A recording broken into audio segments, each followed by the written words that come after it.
বিধাননগরে প্রশাসনিক ভবনে উত্তেজনা, একাধিকবার পোস্টাল ব্যালট খোলার অভিযোগ, বিজেপি প্রার্থীকে না জানানোর অভিযোগ, ডেপুটি ম্যাজিস্ট্রেটের ঘরে ঢুকে বিক্ষোভ বিজেপি প্রার্থী শারদ দত্ত মুখোপাধ্যায়।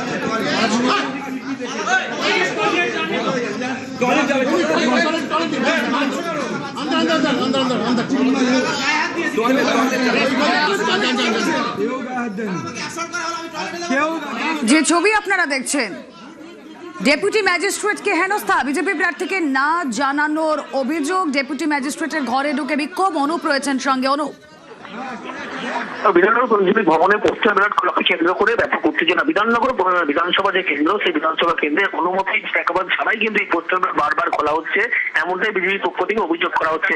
বিধাননগর ডেপুটি ম্যাজিস্ট্রেট গৌতম মন্ডল তার ঘরে ঢুকে কিন্তু বিক্ষোভ দেখায় বিজেপি প্রার্থী এবং বিজেপি কর্মী সমর্থক। বিজেপি বিধাননগরের পক্ষ থেকে বারবার দাবি করা হচ্ছে বিধানসভা কেন্দ্রে যে পোস্টাল ব্যালট স্ট্রং রুমে রাখা রয়েছে, সেই বিধাননগর বিধানসভা কেন্দ্রের পোস্টাল ব্যালট খোলার অভিযোগ করা হচ্ছে বারবার, এবং একাধিকবারই পোস্টাল ব্যালট খোলা হয়েছে বলে এমনটা প্রার্থী নিজে অভিযোগ করছে। এবং যার বিরুদ্ধে অভিযোগ করছে বলা হচ্ছে বিধাননগর কেন্দ্রের যে প্রার্থী শারদ দত্ত মুখোপাধ্যায় মেল পরবর্তী ক্ষেত্রে ফোন প্রশাসনিক ভবনে আসে, এবং পরবর্তীকালে দেখা যায় প্রশাসনিক ভবনে বিজেপি প্রার্থী নির্বাচনী এজেন্ট আসার পরে জানতে পারে যে তার এই পোস্টাল ব্যালট অনুমতি ছাড়া খোলা হয়েছে, এবং এই নিয়ে কিন্তু উত্তেজনা পরিস্থিতি রয়েছে। দফায় দফায় বিক্ষোভ দেখানো হয়, তো প্রার্থী ও বিজেপি কর্মী সমর্থক তারাই কিন্তু বিক্ষোভ দেখায়। বেশ, সকালবেলা আজকে ফোন পাই 9টা সাড়ে 9টা নাগাদ, আপনাদের সেগ্রিগেশন হবে পোস্টাল ব্যালটে, তাড়াতাড়ি আমরা সবাই চলে এলাম। বলে 115 116 তো গতকাল হয়ে গেছে, তা 115কে ডেকেছি। আমার একটু সন্দেহ হলো, নিশ্চয়ই ভুল বলছি। আমি ডেপুটি সেক্রেটারি ওনার ঘরে প্রবেশ করি, হয়েছে কি হয়নি কেউ বললেন না। পাশে একজন ভদ্রমহিলা সরকারি কর্মী ছিলেন, উনি বলেন কি আর মিথ্যে কথা বলবো স্যার, আগে তো অনেকবার খোলা হয়ে গেছে গতকাল। লগবুকে দেখা যায় এক নয় একাধিক, প্রায় 10 বার, মানে 8 বার খোলা হয়েছে। কিছু কিছু বিনা নোটিশে খোলা হয়েছে।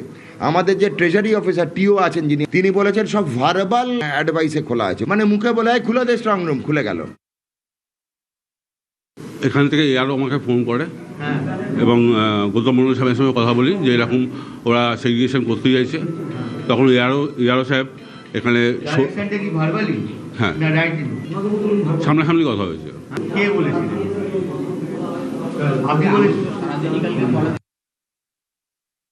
আমি তো স্ট্রং রুম খোলার ইনস্ট্রাকশন দেইনি, কারণ আমি বলছেন তো, উনি তো বলছেন আপনার ইনস্ট্রাকশন, উনি তো ভার্বাল ইনস্ট্রাকশন, উনি তো নিজের নাম আপনার নাম আমি বলিনি।